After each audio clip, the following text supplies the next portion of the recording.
Welcome back, everybody. Your host, Michael, on a Tuesday evening. What we're doing here is continuing our series on the basics of Biblical Hebrew with Louis Dizon. This is his third lecture. And let me just go ahead and welcome you back to the show. Louis, how are you? Oh, I'm doing great. It's fun to do these. It's helpful for me as well because even though I've been working with Hebrew for a long time now, it's always good to do a little bit of refresher on the basics. And in fact, I was just going through the textbook in the past couple of days, and there were a number of things there. I was like, yeah, I sort of knew this stuff already, but I was also starting to forget it. So it's good to get a refresher for myself. Helpful So review. yeah, Yeah, awesome. yeah, Well, like I say, I really appreciate you doing this. I know people are benefiting from it. And I mean, where else can you go to get yeah, free lectures on biblical Hebrew? So exactly. it's pretty good Yeah, stuff. But what I'll do is just go ahead and hand it over to you. I'll turn it over to you, and you take it wherever yeah. you want to go from there. All right. So just show the verbum, and we could get started. There we go. So there's going to be quite a bit of grammar discussed over the next couple of sessions, and a lot of it will be a little bit more on the technical side, and that might, um, don't be too discouraged if you feel like you're being overwhelmed with information. Like, it's the sort of stuff which over time you learn to internalize to the point that you don't really have to think about it too much anymore. That's the important thing when it comes to learning a language. You're not constantly thinking about grammar. Like when you're talking English, for example, you're not constantly thinking about English grammar while you're speaking, unless you're still an ESL speaker, of course, in which case you're trying to process the grammar in real time. But the hope is, as you get good at this, all this stuff becomes second nature to you. So we're going to start off by um, recapping some of the stuff that we learned previously. So we already know the alphabet and the vocalizations, and we also covered how to syllabify um, words. And we also learned that uh, Hebrew, like most Semitic languages, is built on the concept of um, triliteral roots. So the vast majority of Hebrew words are built on a sequence of three consonants and then variations on those three consonants, like adding prefixes and suffixes, form like various related words. Now, one thing that I wanted to get out of the way, like in the previous session, I mentioned that in other Semitic languages, you do get four literal roots. So I wasn't sure if there were any in Hebrew, so I decided to look it up. And lo and behold, there are actually quadriliteral words in Hebrew. So these are words that have four consonants in its root rather than the usual three. So some examples of quadriliteral roots include the word for scorpion, which is akrav, the word for mouse, which is akbar, and the word for bottom, which is karka. And interestingly, there's the even rarer quinquiliteral form, which is a word that has five consonant roots. So there are at least two examples in the Hebrew Bible. There's the word for frog, which is tsephardeia, a little bit of a mouthful. And then there's the word mixed stuff, which is sha'atne. So this information, by the way, is in Joan and Muraoka's Hebrew grammar, which is one of the secondary grammars that I recommended in the syllabus. So there's this extra information here that you don't really need, but it could help you down the road, and this is why it helps to have some of these secondary resources. So going back, we're going to review some of the material from chapter 3 by way of exercises in the workbook that comes with the grammar. So first exercise is syllable division. So I'm going to show you some words, and we're going to try to pronounce them one by one, And then as we do that, we'll make note of where the division, the syllables are divided. So the first is Yamim. Okay, so Yamim. So it's Ya, Mim. So if you recall, this is what you call an open syllable because it ends in a vowel, and this is what you call closed syllable because it ends in a consonant. You have Yerushalayim. So Yerushalayim.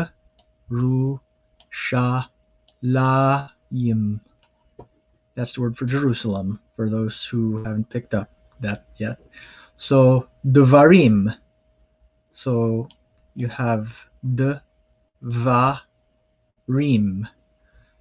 So one of the things that you'll notice about Hebrew is they don't really have consonant clusters the way English does. So if you have, for example, an English word like spring, all right, so that's a single syllable word, but you see the first three consonants in spring sort of like cluster together to form one sound, or string. Like Hebrew doesn't like that, and they try to avoid those kind of consonant clusters. So you have nevela, so ne-ve-la. And you have midbar. So you have, this is a two-syllable word, and both are closed.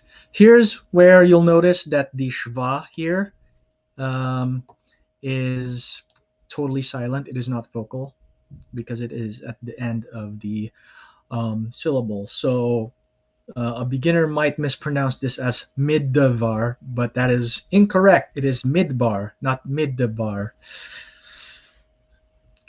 And then you have umeeretz, so umeeretz. And then you have milchama, so milchama. And then you have yishkevu, yishkevu. So I mentioned that Hebrew doesn't like consonant clusters.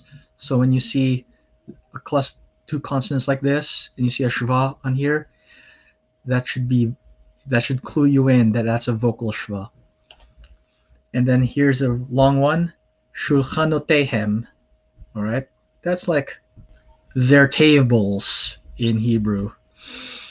And there's actually two separate suffixes there, but don't worry about that. I'll explain that when we get to it in the grammar. So shul ha no te hem. And then le shalom, le shalom. And then you have vihuda, vihuda. And then shamarti, shamarti. Okay, and then three more. So you have big day. So again, that shva here is silent. It's big day, not big good day. And then you have a compound word here, yiktav sham, yiktav sham. And then finally, bakar, bakar. So that should give you a fairly good idea of how syllabication works in Hebrew. So if you want to see it done more fluidly, here is some text. So this is just a recitation exercise. We did Genesis 1 in the last session, so we'll do Deuteronomy 6. This is the famous Shema passage. So I'm going to try to keep the cursor where I'm reciting, so just follow along as I read. Shema Yisrael, Adonai Eloheinu, Adonai Echad. ואהבת את אדוני אלוהיך בכל לבבך ובכל נפשך ובכל מאודיך. והיו הדברים האלה אשר אנוכי מצווך היום על לבביך. ושיננתם לבניך ודיברת בם בשבתך ובביתך ובלכתך בדרך ובשכבך ובקומך וקשרתם לאות על ידיך והיו לטוטפות בין עיניך וכתבתם על מזוזות ביתך ובשעריך. So that is what Deuteronomy 6 verses 4 through 9 sound like in Hebrew. One of the things that you will notice is that one word is not at all pronounced the way it is written, and that is the Tetragrammaton. So you can see that it actually occurs a couple of times here. So you heard me say in Deuteronomy 6:4, Shema Yisrael, Adonai Eloheinu, Adonai Echad. Now, if you have no compunctions about pronouncing the divine name, you could say Shema Yisrael, Yahweh Eloheinu, Yahweh Echad. However, virtually every Hebrew class will teach you to pronounce the divine name as Adonai. So there's a little bit of a blurb here about God's personal name, and it makes note of the fact that in Exodus chapter 3, verses 14 to 15, God identifies himself by the phrase, I am who I am. Ehyeh asher ehyeh. Notice the visual similarity of the word ehyeh to the Tetragrammaton. This is sort of like a wordplay here, and it clues you in that the divine name has some sort of relationship to the Hebrew verb for being. Now, in the Hebrew tradition, of course, this is simply pronounced as Adonai, or sometimes it's called Hashem. You will sometimes hear Jewish people say Hashem, which literally means the name. That is their circumlocution for this, because apparently even Adonai is not enough of a circumlocution for them. And of course, for those who know Greek or Latin, in the Septuagint, the Tetragrammaton gets translated as Kyrios. In the Latin Vulgate, it gets translated as Dominus. And in fact, for those of you who are Catholic, there is actually an official view on pronouncing Tetragrammaton. A little known Vatican document called Liturgiam Authenticam, the instruction for the right implementation of the Constitution on the Sacred Liturgy of the Second Vatican Council. There is actually an instruction in this document that states that Catholic translations of Scripture should render the Tetragrammaton by the appropriate equivalent in the vernacular that corresponds to the word Lord. So in the Greek Kyrios or the Latin Dominus. And the reason why this had to be said was because for a while it was fashionable for some Catholic Bible translations, such as the New Jerusalem Bible, to use Yahweh in its translation. So the Vatican decided to say this is not acceptable. You must render the Tetragrammaton as Lord. Be that as it may, now that you know that little fact, from here on out, whenever we run into the Tetragrammaton in the Hebrew text, we shall be pronouncing it as Adonai. The one exception is when Adonai, the actual word for Adonai, appears before the Tetragrammaton, in which case we're going to use Elohim. And that's the customary way of saying it. So this will be pronounced Adonai Elohim. So something to make note of if you run into this phrase in Hebrew in the future. Now, one little fun thing to make note of as well is the fact that once you read Hebrew, certain word plays start to become apparent that isn't fully apparent when you're just reading the text in English translation. For example, in Isaiah, it says here, Veikav lemishpat vehine mishpach. litzdaka vahine tsa'aka. So in the English translation, you would render this as, and he waited for justice, and behold, bloodshed, for righteousness, and behold, an outcry. If you can see, if you can read the Hebrew, that there's actually wordplay here. Mishpat for and mishpach, tzedakah and tza'aka. They sound the same. They sound very similar in Hebrew, but the English equivalents don't sound the same. And here's another one in Isaiah 24. Pachad vepachat vepach alecha. Yoshev haaretz v'haya. Hanas mikol hapachad. Yipol el hapachat.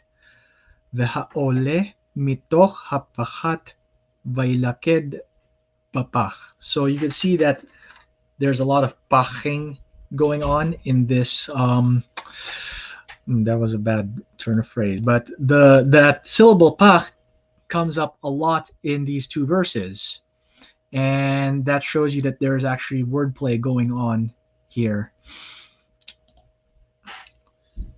So now that is out of the way,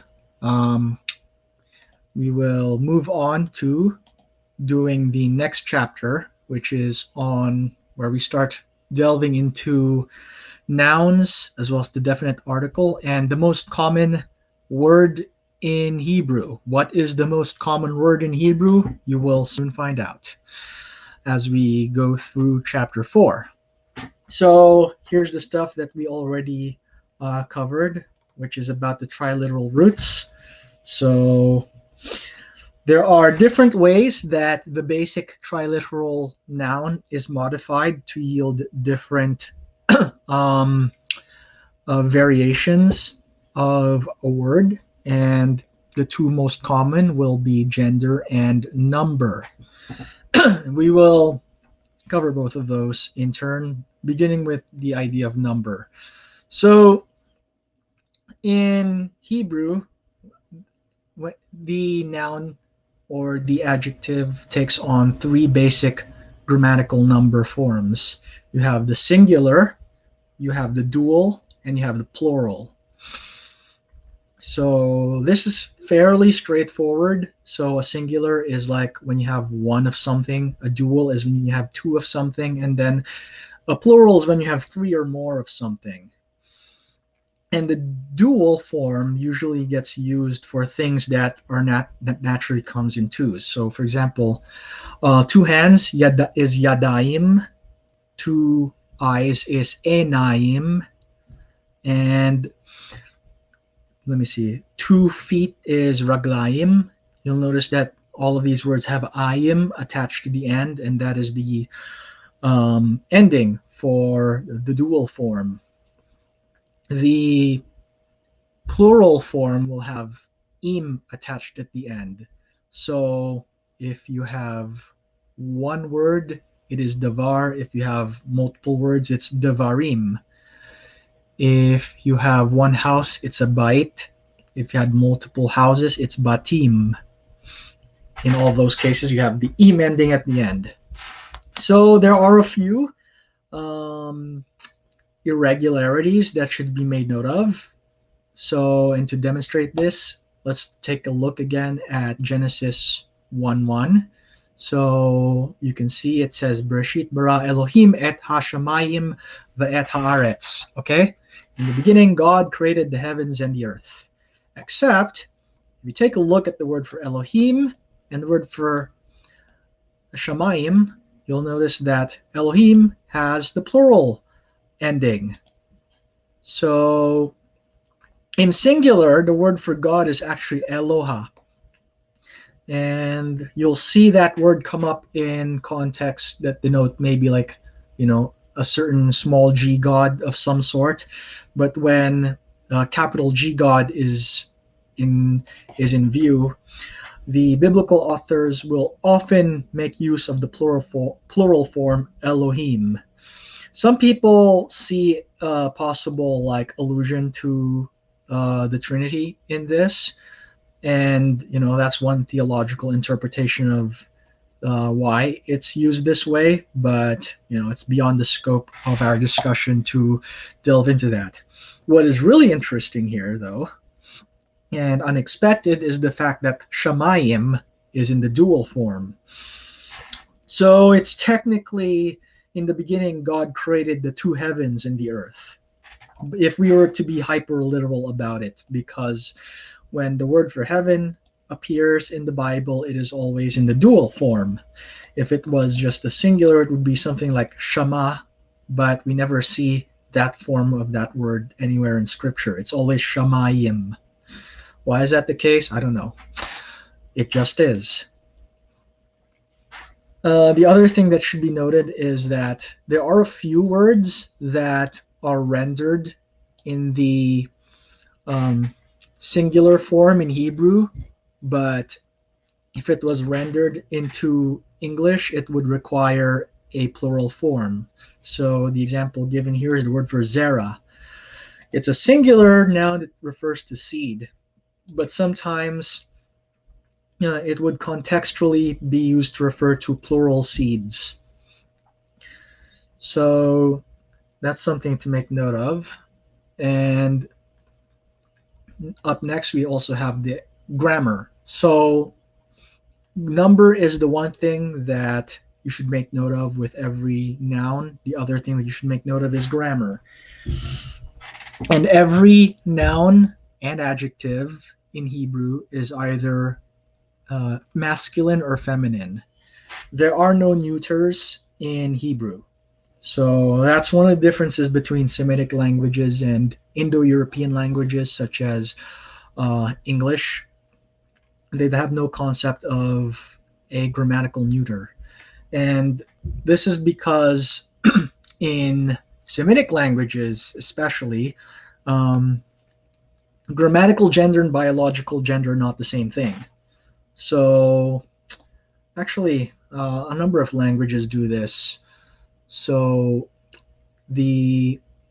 everything is gendered. So for example, the word for earth is aretz, and aretz is grammatically considered a feminine. So any verbs that or suffixes that relate to it will be this feminine form. And when we pluralize it, we will be using the feminine plural form, which is ot. Oh yeah, that's one thing I forgot to mention. When I mentioned the im as the plural ending, that is for masculine nouns. For feminine nouns, the ending is ot. But with Hebrew, it gets a little strange sometimes because there will be certain nouns that are feminine but have the masculine plural, and there are certain nouns that are masculine but have a feminine plural. So one example is the word for woman. Okay, so isha is the word for woman, and you can see that it has the comments hey at the end. That is the standard feminine singular ending. But if we were to render this in the plural, it would be nashim. So nashim is kind of odd because with feminines, you would expect an ot ending. So you might expect it to be nashot, but instead it's nashim. Conversely, the word for father, which is av, when you render it in the plural, it takes on a plural ending. So it becomes avot. So these are the two rare examples of the grammatical ending not matching the actual grammatical gender of the noun, but most of the time it's fairly predictable. Something will have an im ending if it's masculine, and an ot ending if it's feminine. So aratzot, for example, would be the plural of eretz. And when you're dealing with like a group of things and it's a mixed gender group, we typically use the masculine gender for that. So you have a crowd of people, and the crowd involves both men and women, we will use a masculine plural form to refer to the whole group. And many languages do this. It's not just Hebrew. Arabic does the same thing. Most of the Romance languages do the same thing. So in French, if you have a group of men and women, you will say ils ont, whereas if it's all women, it's elles ont. Spanish speakers will recognize this rule as well because it's the same thing in Spanish. So you can say that it's a fairly common feature across multiple languages to do that. With English, it's a little bit less, English speakers don't clue in as quickly because English doesn't have these kinds of features, but people who speak, for example, the Romance languages, they get it immediately. So here's a table. Let me zoom it in for a bit so you can see it more clearly. And this will show you what the standard endings are. And we're using the word sus as the example here. So a sus is a horse in Hebrew. You add the kametz he at the end, it becomes a susa, which is a female horse or a mare. Now we take sus again and we add the hirik yod and the final mem at the end, becomes susim, and that means horses in Hebrew, in plural. Conversely, if we add the cholim vav and the tav at the end, it becomes susot, which is mares. And then we get the dual forms. So if you get two horses, we say susayim. And then the plural, the dual feminine form is susatayim. So there are 6 forms of a word that you have to remember here. So, well, you have to remember the endings at least. That way, if you see these endings, you know immediately whether it's a masculine or a feminine, whether it's a singular, a plural, or a dual. So sus, susa, susim, susot, susayim, susatayim. You want to make note of the singular and plural primarily. The dual comes up much less often, so it's less critical that you remember this. And in any case, it will usually be fairly obvious from context that you're dealing with a neuter. So that is grammatical gender and grammatical number in a nutshell. There's obviously a lot more rules involved there, but these are the basics. Now we get to the definite article, which is the. So most languages have some form of this. So in English, of course, you have the. In French, you have la or le or le. In Greek, for those of you who have studied Greek, you may know that the definite article comes in several forms, and you actually have a whole table just for all the different versions of the word the in Greek.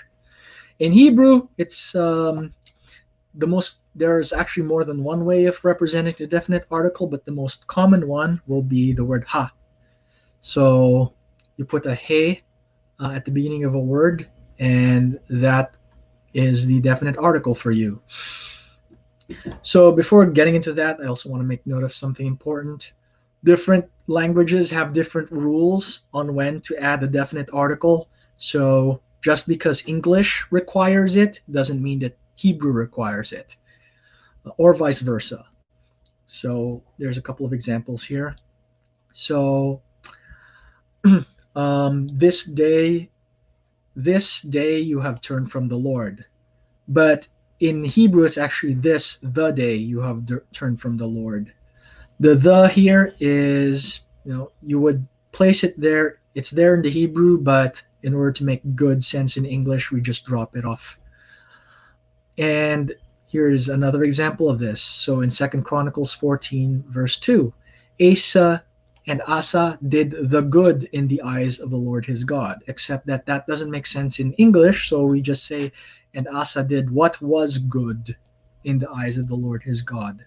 So just be careful when you're translating passages. Just because the definite article is in the Hebrew doesn't mean the definite article should also be used in English. So the standard form of the definite article will be a he followed by a patach. So you can see this in red, and then there will be a doubling of the consonant that comes right after it. So you get the little dagesh here. So that dagesh indicates that the sheen here is doubled. So it's hashalom. But this is not always the case. There are certain letters which do not get doubled.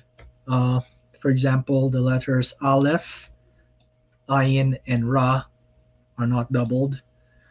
In this case, what happens is that the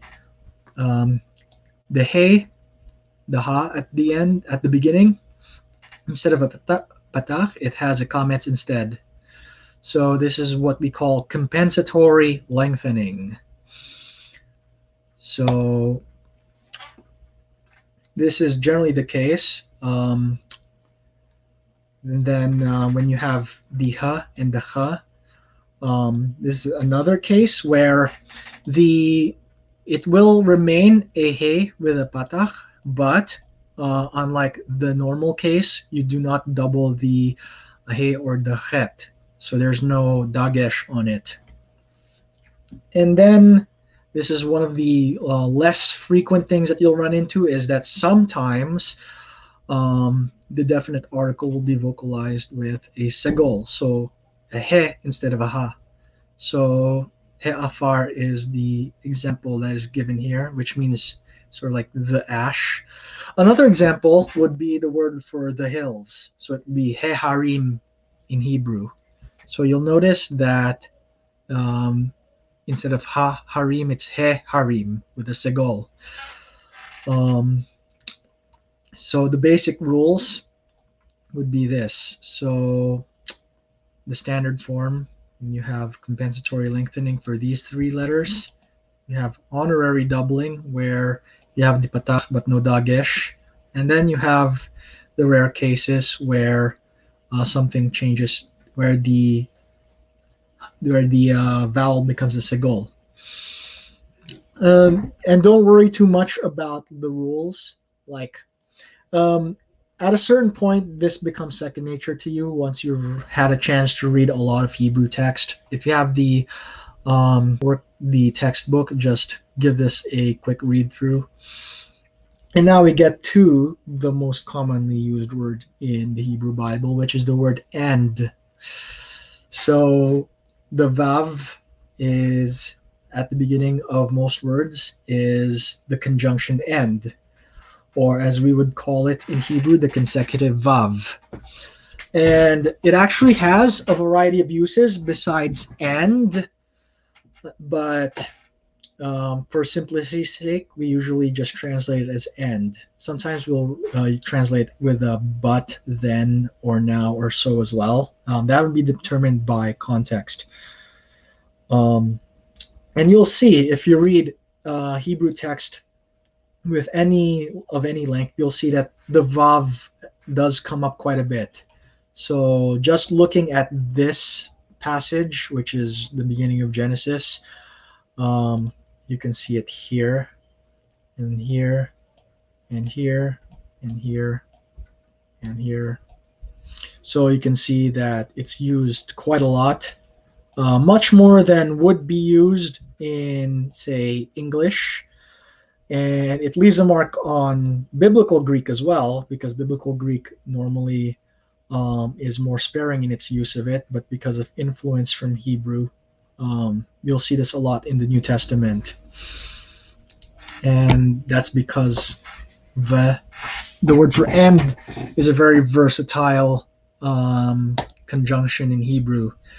In English, we usually use it to refer to like a sequence of objects, like when I get up in the morning, I have eggs, toast, and orange juice for breakfast, and then I put on a t-shirt, socks, and and a pair of pants. But if I were to say the same thing in Hebrew, it would be something along the lines of, I got up in the morning and I have my breakfast, which is toast and eggs and orange juice, and I go put on a shirt and a pair of pants and a pair of socks. So you'll see that the N gets used a lot more there. Um, and of course, it's also used to denote like um, difference, like the beginnings and ends of sentences. So, in the beginning, God created the heavens and the earth was without form and void, and darkness was over the face of the deep. So, as I mentioned, the standard form of v, or the word for and, is the vav with a shva there. So, v, shalom, as we see here. That's not always the case. Sometimes it'll take on a different vowel. So when preceded, for example, by the letters bet, mem, or pe, or by a consonant which has a shva underneath, it will become a cholem vav. So, or sorry, a shurek vav rather. So there's a mnemonic for this, which is bump shva. So basically, if something begins with a bet, a mem, a pe, or a shva, then the ve becomes an u. So some examples: uvet, umakom, ufen, ushmuel. So instead of ve shmuel, it's ushmuel. And and also in some other cases, instead of that, you will also get a patach or a segol or a kametz, as you can see here. And that usually happens when the first consonant in the word has a shva that is combined with one of those vowels. So a shva with a patach, or shva with a segol, or shva with a kametz. Whatever the vowel next to the shva is, that is the vowel that the vav will take on. And there is, of course, and then there's the rare case of the vav taking on a hirek before it, and that usually happens when the word that begins with a yod with a shva.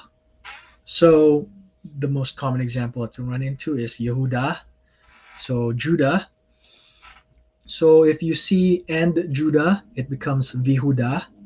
So what happens here is you get the standard Yehuda, you add the V next to it, and then the shva on the V becomes V, and then the shva underneath the yod just drops out. So V Yehuda becomes Vihuda. So a lot of rules, I realize, and fortunately, it's made easier by the fact that if you're reading Hebrew text, most of these are already there. So you just need to be observant and see what sort of changes happen when you're reading the text.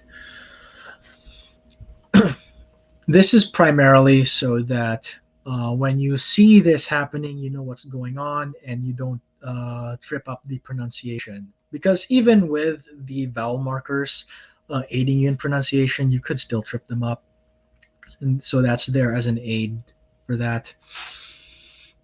So another thing to note here, va does begin with a kametz if the accent is placed on the first syllable. So you'll see here, tohu vavohu. So it's a va with a kametz because vohu is one of those words where the stress is placed on the first syllable. And there are yeah, a few other things here. Don't have to worry about this too much. So here is another table, table 4.3, which is the rules for conjunctions. Just try to read that in your textbook and try to do your best to memorize these rules. And the best way to memorize these rules, rather than reading this table and staring at it for hours on end, which you're perfectly free to do, by the way, is to read a bunch of text in Hebrew and make note of the way it's pronounced. I find that that's really the easiest way to internalize some of these morphological rules, is to simply read Hebrew, and you'll notice these changes happening.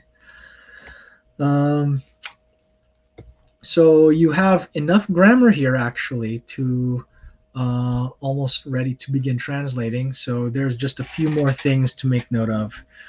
For the remaining part of chapter 2 is an introduction to verbs. So we've covered nouns and adjectives already, and now we cover the verbs. Remember at the very beginning of the chapter, we talked about the triliteral root.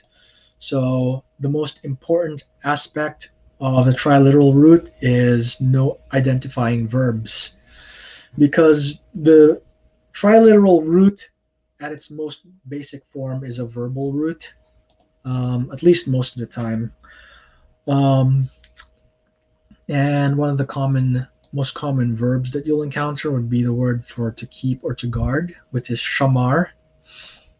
And you'll see this used as the paradigm verb, as it were. So we'll see all the different ways that this verb changes depending on how it's being used.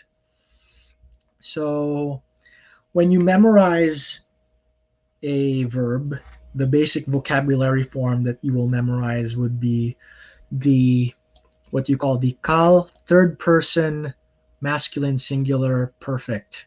So generally it would be the triliteral root with a comment underneath the first radical and a patach underneath the second. So it's shamar in this case.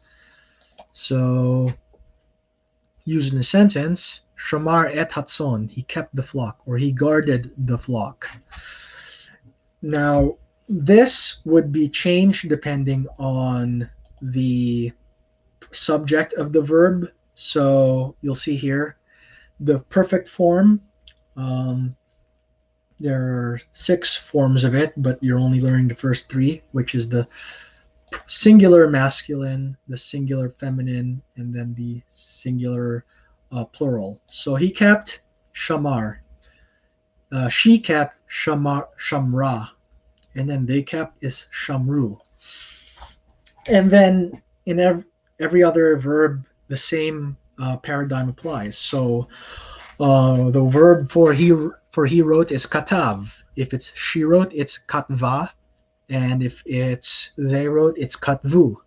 So the same change applies. The third person singular feminine would have a kametz he, and then the third person plural, it has a shurek vav. And let me see, we'll see the imperfect later on.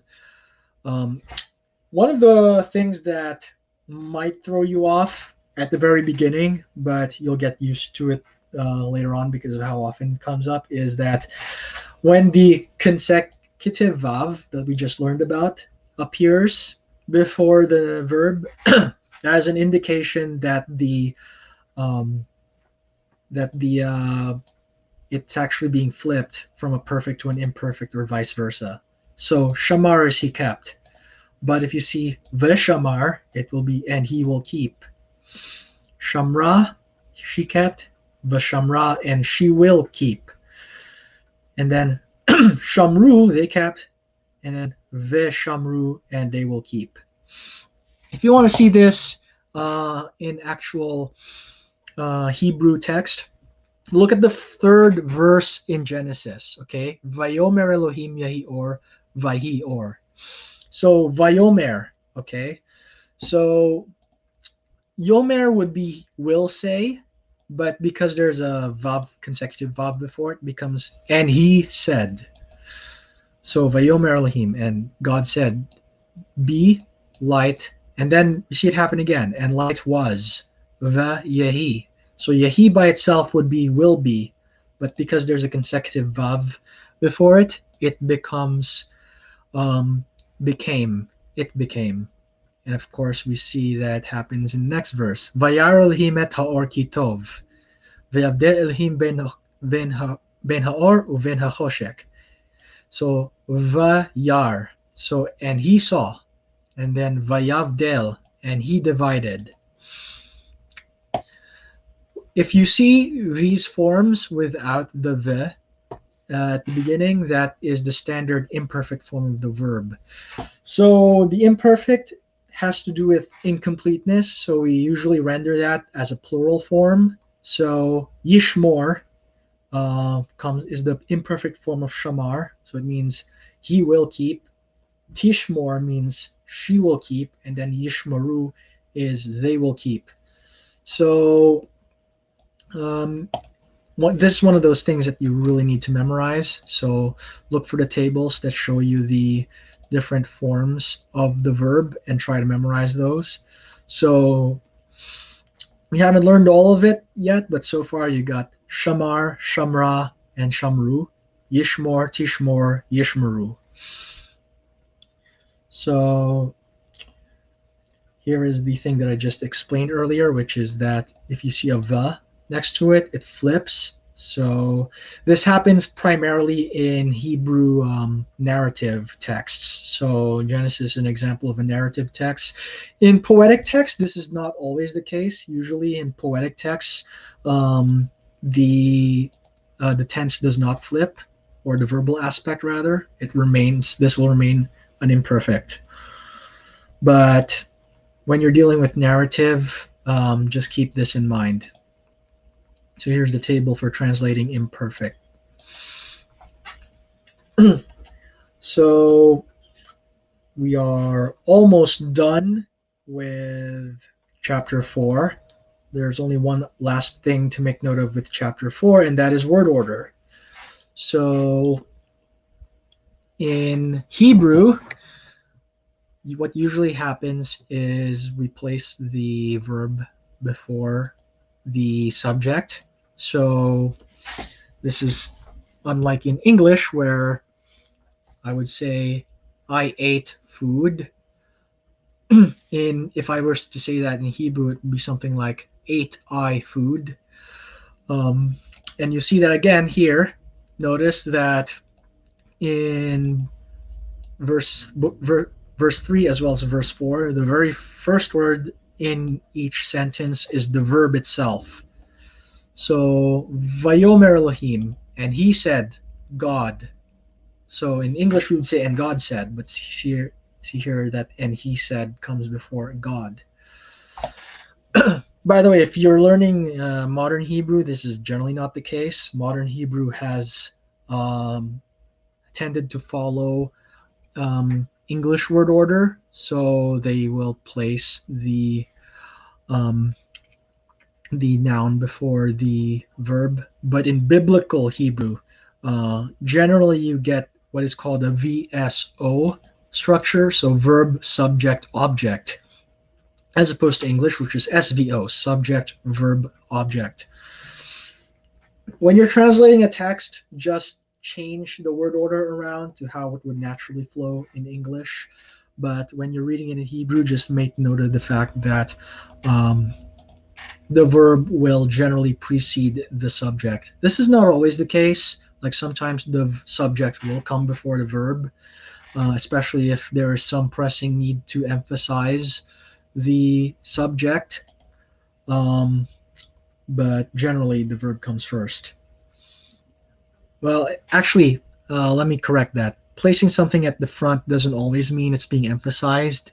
Generally just means that the thing that's being placed at the front is being placed in the foreground. So the example here would be the second clause in verse 5. So Vekra Elohim Oriyom Velachoshek Karalayla. So and God and he called God to the light day, and the darkness he called light. So notice that darkness is placed before he called here to make, and this is to basically place the word choshek or darkness in close proximity to the word or. So you'll see that actually in Hebrew, word order is not quite as critical as it is in English. So word order can be flipped around.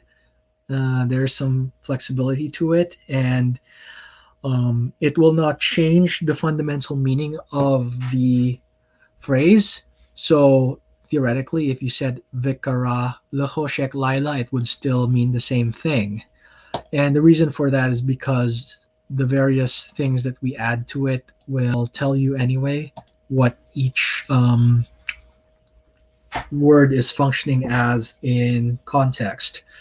So next week, we're going to deal with another really technical element of Hebrew grammar, which is the vowel changes. So in Hebrew nouns, the vowels tend to have a certain standard pattern, but they will change depending on the form that the verb takes. If you want to read ahead, just browse through chapter 5 of the textbook. But for now, what I want you guys to do, assuming that you have the textbook, is to read chapter 4 for yourself. And assuming that you also have the corresponding workbook, try to do the exercises as well as the translations for chapter 4. So to pull it back here, there is this exercise and this one. And if you look at part 2 of the reader, we're finally at the point where we can begin doing some basic translations. So, try to do some translation work on your own. So chapter 4 will be the Genesis chapter 37, verses 1 to 17. You have the grammar here, and you have the text here. And have fun with that. So that being done, is anything not clear? Do I need to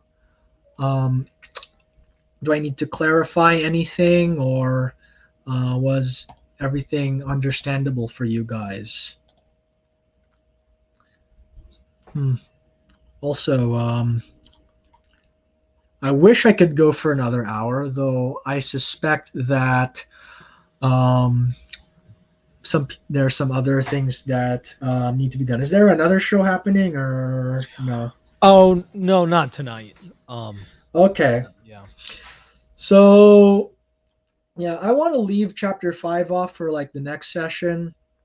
For now, I just want to see if anybody has questions regarding the material that we covered, or even just Hebrew in general.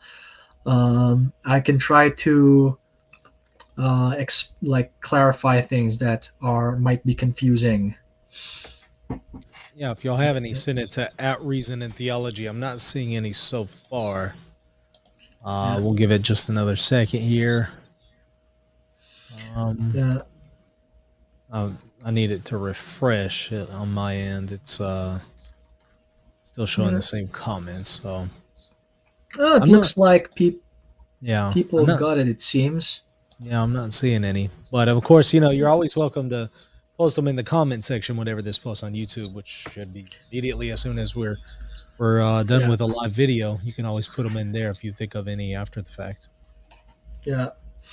So, yeah, I encourage everyone to actually try to get the workbook at least, and try to do some exercise on their own. If you don't have the workbook, the corresponding translation exercise is Genesis 37:1-17. So you can use Bible Gateway in lieu of the workbook, but then you won't have the corresponding aids such as the grammar and vocabulary. So yeah. Awesome. All right. Well, I don't see any, so we'll go ahead and call it. I really appreciate you doing this, Lewis. Looking forward to the next one. It was my pleasure. Absolutely. All right. Let's go ahead and end it there. Don't forget to, of course, comment, like, and subscribe. Share this on your social media. Also, check us out, patreon.com/reason and theology to support us and also get access to extra content. Until next time, God bless. If you're looking to buy or sell a home, office, or any kind of property anywhere in the world, you're going to want to call Real Estate for Life, and they're going to connect you with a Catholic agent.